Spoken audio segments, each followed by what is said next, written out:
یہ کہانی ہے ایک ایسے نوجوان کی جو ہر وقت کسی نہ کسی الجھن میں پریشان رہتا تھا۔ شہر کی پرشور اور تیز رفتار زندگی میں دانیال ایک ایسا نوجوان تھا جو ہر وقت کسی نہ کسی الجھن میں رہتا تھا۔ وہ ایک بڑی سافٹ ویئر کمپنی میں ڈیزائنر تھا۔ دن بھر کمپیوٹر کی اسکرین پر نظر جمائے رکھنا اور رات کو دیر تک موبائل فون پر مصروف رہنا اس کا معمول زندگی تھا۔ اس کی زندگی میں آسائشیں تو تھیں، لیکن وہ اکثر اپنی چھوٹی چھوٹی ناکامیوں پر شکوہ کنار رہتا تھا۔ کبھی گاڑی کا ٹائر پنکچر ہونے پر چڑچڑا ہو جاتا، تو کبھی موسم کی خرابی پر قسمت کو کوستا۔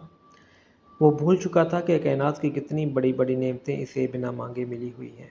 ایک شام دانیال دفتر سے گھر لوٹ رہا تھا کہ اچانک تیز بارش شروع ہو گئی۔ سڑکوں پر پانی جمع ہو گیا اور ٹریفک کی رفتار سست تھی۔ اس افراتفری میں اس کی گاڑی کے سامنے ایک بوڑھا آدمی آیا جو سڑک پار کرنے کی کوشش کر رہا تھا، لیکن اس کے ہاتھ میں موجود سفید چھڑی اور اس کے لڑکھڑاتے ہوئے قدم بتا رہے تھے کہ وہ دیکھ نہیں سکتا۔ دانیال نے فوراً بریک لگائی۔ غصے کے ایک جھٹکے کے بعد جب اس نے اس نبینے بزرگ کے چہرے پر بے بسی اور خوف کے تاثرات دیکھے تو اس کا دل پگھل گیا۔ اس نے گاڑی ایک طرف روکی، چھتری اٹھائی اور باہر نکل آیا۔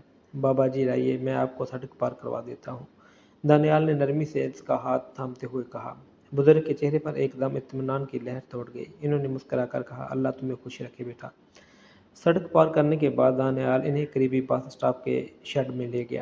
بارش تیز تھی، اس لیے دانیال نے وہیں رکنے کا فیصلہ کیا۔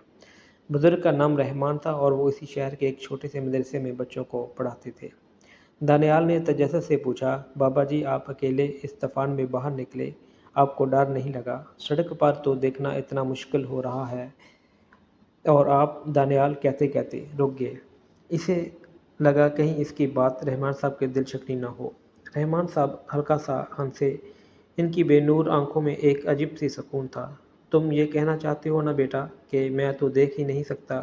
ڈر کیسا؟ جو ذات پچھلے 40 سال سے اس اندھیرے میں میرا ہاتھ تھام کر مجھے گرنے سے بچاتی آئی ہے، وہ آج بھی میرے ساتھ ہے۔ دانیال خاموش ہو گیا، لیکن اس کے ذہن میں سوالات کا ایک سمندر ابل رہا تھا۔ بابا جی، کیا آپ کو کبھی غصہ نہیں آتا؟ کبھی اللہ تعالیٰ سے شکوہ نہیں ہوا کہ اس نے اسے دنیا سے رنگ چھین لیے آپ سے؟ رحمان صاحب نے گہرا سانس لیا اور اپنی سفید چھڑی پر دونوں ہاتھ ٹکا دیے۔ بیٹا، شکوہ وہ کرے جس کا نقصان ہوا ہو۔ میں نے تو کبھی نقصان دیکھا ہی نہیں۔ جب میں پیدا ہوا تو میری دنیا ایسی تھی، لیکن اللہ نے مجھے دل کی آنکھیں دی۔ میں دنیا کے رنگ نہیں دیکھ سکا تھا، تو کیا ہوا؟ میں بارش کی خوشبو سونگھ سکتا ہوں، پرندوں کی چہچہاہٹ سن سکتا ہوں اور اپنوں کے لمس کو محسوس کر سکتا ہوں۔ انہوں نے دانیال کی طرف رخ کیا، گواہ وہ اسے دیکھ رہے ہوں، اور کہا، اصل اندھیرے آنکھوں کا نہیں دل کا ہوتا ہے بیٹا۔ تم لوگ جن کے پاس یہ نعمت ہے، کیا تم نے کبھی صبح اٹھ کر اپنی آنکھیں کھولتے ہی اللہ تعالیٰ کا شکر ادا کیا ہے کہ اس نے تمہیں ایک نیا دن، نئے رنگ اور اپنے پیاروں کے چہرے دیکھنے کی مہلت دی؟ رحمان صاحب کی یہ باتیں دانیال کے دل پر ایک ہتھوڑے کی طرح لگی۔ وہ سوچنے لگا کہ اس نے آخری بار کب اپنی آنکھوں سے سلامتی پر اللہ کا شکر ادا کیا تھا۔ وہ تو ہر وقت اس پر روتا تھا کہ اس کے پاس جدید ترین آئی فون نہیں ہے یا اس کی تنخواہ کم ہے۔ کچھ دیر بعد بارش تھم گئی۔ رحمان صاحب کی بس آ گئی۔ دانیال نے انہیں بس میں بٹھایا۔ رخصت ہوتے ہوئے رحمان صاحب نے دانیال کے سر پر ہاتھ پھیرا اور کہا، بیٹا، جب بھی آئینہ دیکھو تو اس خوبصورت بصارت پر رب کا شکر ادا کرنا مت بھولنا۔ یہ وہ دولت ہے جس کا کوئی متبادل نہیں۔ گھر لوٹتے ہوئے دانیال کا ذہن بالکل بدل چکا تھا۔ اس نے گاڑی کی کھڑکی سے باہر دیکھا۔ درختوں کے پتے بارش کے بعد نکھر چکے تھے۔ سڑک پر لیمپ پوسٹ کی روشنیاں پانی میں عکس بنا رہی تھیں اور آسمان پر بادل چھٹ رہے تھے۔ یہ سب مناظر وہ روز دیکھتا تھا، لیکن آج اسے ان میں ایک سحر انگیز خوبصورتی نظر آ رہی تھی، کیونکہ آج وہ انہیں بصارت کی شکل کے عینک سے دیکھ رہا تھا۔ گھر پہنچ کر وہ سیدھا اپنے کمرے میں گیا۔ اس نے وضو کیا اور مصلی پر کھڑا ہو گیا۔ جب اس نے سجدے میں سر رکھا تو اس کی آنکھوں سے آنسو بہہ نکلے۔ وہ کوئی عام آنسو نہیں تھے، وہ ندامت اور شکر گزاری کے آنسو تھے۔ اے اللہ، تیرا لاکھ لاکھ شکر ہے کہ تو نے مجھے دیکھنے کی طاقت دی۔ میں دنیا کی خوبصورتی دیکھ سکتا ہوں، تیری بنائی ہوئی کائنات پر غور کر سکتا ہوں اور اپنے والدین کا چہرہ دیکھ سکتا ہوں۔ مجھے معاف کر دے کہ میں اس عظیم نعمت کی قدر نہیں کر سکا۔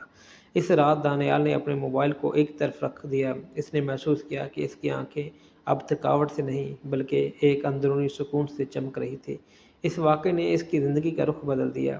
اب وہ ہر صبح بیدار ہو کر سب سے پہلے اپنی آنکھوں کو چھوتا اور دل سے کہتا الحمدللہ۔ اس نے سمجھ لیا تھا کہ شکر گزاری ہی وہ نور ہے جسے انسان کی زندگی کو حقیقی معنیوں میں روشن کرتا ہے۔ ایسی ہی اور کہانیاں سننے کے لیے ہمارے یوٹیوب چینل کو سبسکرائب کریں، ویڈیو کو لائک اور شیئر ضرور کریں۔ Thank you.